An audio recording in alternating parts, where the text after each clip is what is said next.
Hi, I'm Dawn with Sundown RV Park. My husband and I manage this park, and we just want to say welcome, first of all, to my little video. I am not a YouTube person, so bear with me. I'm doing the best I can. So the purpose of this video is to go over some of the rules. We're not going to go over every rule because that would take forever.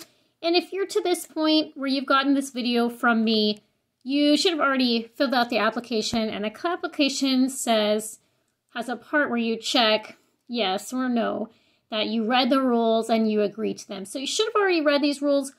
Anyway, if you haven't, please stop, go back, read the rules, and then come back to here. But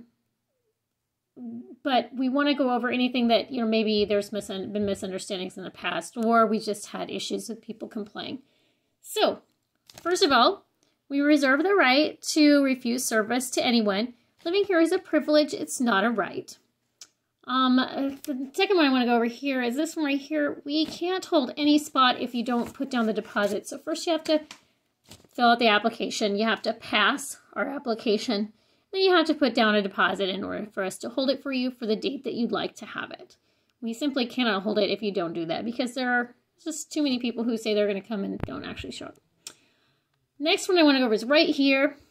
Any damage to the utilities is on you. So those are very expensive utilities, and if they break, that'd be on you.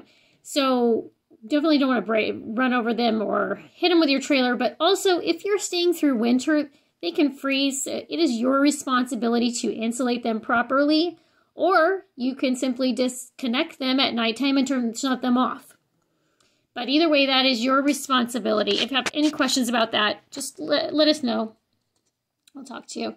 Also, drawing too much power or running faulty equipment off of the electrical system, that can cause those things to break too. So use them as they're intended to be used. No space heaters or anything that uses lots and lots of power. No extra refrigerators. No extra freezers. Okay. Texting the management and the host is a privilege. It's not a right. We're a small park. We don't mind if you text us, but please be courteous. The camp host speaks for the owners and the management, and we expect you guys to give him the same kind of respect you'd give us. Pets. Pets need to be leashed and under control and trained and cleaned up after at all times. If you have a pet that you did not include on your application, you need to talk to me about it now. We would hate for that to be a reason that you had to leave. So please talk to us about it. We definitely have a limit of 2, so that'd be 2 dogs or 2 cats, not 2 cats and 2 dogs. Or you could have 1 cat and 1 dog, but not 2 of each. We technically our rules state 2 small dogs, but we do frequently allow large dogs, but we need to make sure that any dog in the park is a good fit. So we need to know what you have, how big it's going to get, how it behaves, and so talk to us about that. Also, if you move into the park and then you decide that you'd like to get a pet at another time, you need to talk to us first. Talk to us before you get the pet. Talk to us before you tell the children, if you have children, you're going to get a pet, because we need to know. So I want to make sure that's very, very clear. You need to talk to us about pet before you get the pet. Okay. Sundown RV Park is not a mobile home park. There is no landlord-tenant relationship. You're a guest in this park. You get to rent the spot for a specific amount of time. So maybe you rented it for 1 day, or you rented it for a week, or you rented it for a month, and that's what you get. There's no leases. We would like most people to stay, but if it's not working out, then we will not renew that, and you certainly don't have to stay either. Payment is due. When payment is due, it's your responsibility to get it in to us. So you could have us debit your debit card or your credit card every month if you'd like, or you can write a check and you can use the cash box. Or if you'd like to make an arrangement for us to pick it up at a time when it's convenient for both parties, we can talk about that, but it is your responsibility to get it in. Don't say, I didn't give it to you because you didn't come to my trailer. Well, you have to make sure it gets to us. That is your responsibility. We don't want to have to give a bunch of late fees to people. The use of electric space heaters is not allowed. They will make the entire system go down. That is why in the application we ask if you have a propane furnace that blows and keeps you warm. So we only accept applications where people answer yes to that question. And so if your propane furnace doesn't blow, you're not going to be warm this winter. And I don't want that for you. We want all our guests to be warm and comfortable. So that won't work in this park. So you need to have a functioning, blowing, working propane furnace.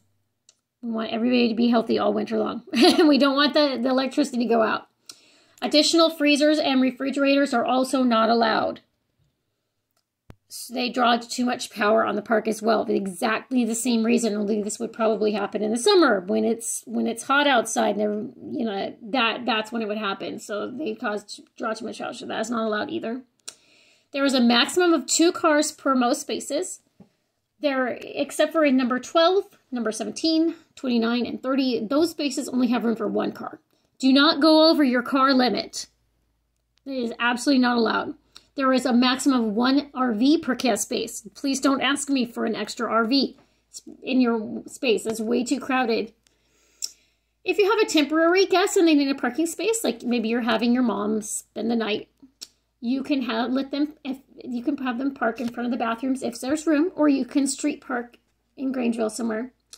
But please let us know if they're going to be staying, if their car's going to be staying in front of the bathrooms, and of course if they're staying with you, that we need to know. Otherwise, we might think that they're a trespasser, and we would ticket them or maybe call the police, and we don't want to do that to your guests. So let us know what's going on at all times.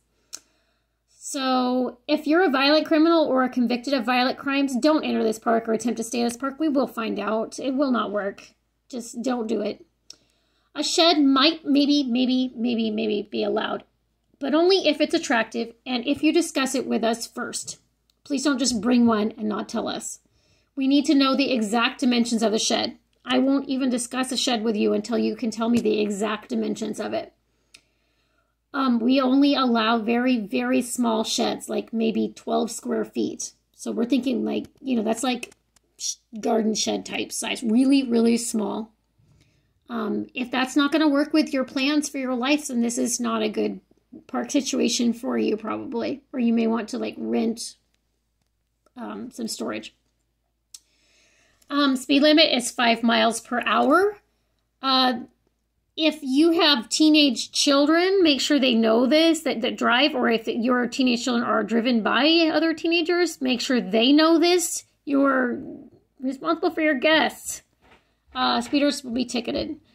We don't allow tarps on RVs, and the reason for that is twofold. One is it is very tacky, and it makes it look like nobody cares about the park. The other reason is that they'll blow in the wind, and they get very loud. So please keep your roof in good repair. Remember that RVs need to have the roofs resealed every 2 to 5 years. It's really easy. And then you probably won't have any leaks if that happens. If you do, get up there and get it repaired, or find somebody who you can pay to do it and get it taken care of right away, because the tarp is really not the answer. All cars and trucks must be in good running condition and not kept up on blocks and jacks. That is very dangerous. Now my husband likes to repair our cars too, but the RV park is just not a good place for it. It is not a car fixing facility.